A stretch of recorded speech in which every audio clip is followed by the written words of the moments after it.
Bharat Lajna multi state housing cooperative society limited, Parappur road, Kottakkal. Malappuram Karuvarakundu petrol പമ്പിന് സമീപം car ബൈക്കിലിടിച്ച് അപകടം, ഒരാൾ മരണപ്പെട്ടു. നിയന്ത്രണം നഷ്ടപ്പെട്ട കാർ ബൈക്കിലിടിച്ചതിനു ശേഷം സമീപത്തെ കടമുറിയിലിടിച്ചായിരുന്നു അപകടം. അപകടത്തിൽ ഒരാൾ മരണപ്പെട്ടു. മഞ്ഞൾപ്പാറ സ്വദേശി മഠത്തിൽ നാണിപ്പയാണ് മരണപ്പെട്ടത്. ശനിയാഴ്ച പുലർച്ചെ 5:15 അപകടം. അപകടത്തെ തുടർന്ന് കാർ ഭാഗികമായി തകർന്നിട്ടുണ്ട്. സ്നേഹത്തിന്റെ ഭാഷ ഒന്നാണ്.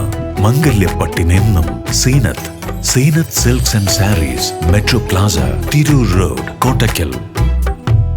മെമ്പർമാരുടെ നിക്ഷേപങ്ങൾക്ക് ഉയർന്ന ലാഭവിഹിതം നൽകുന്ന കേന്ദ്ര സർക്കാർ സഹകരണ സ്ഥാപനം Bharat Lajna multi state housing cooperative society limited, Parappur road, Kottakkal. Phone 9946999976.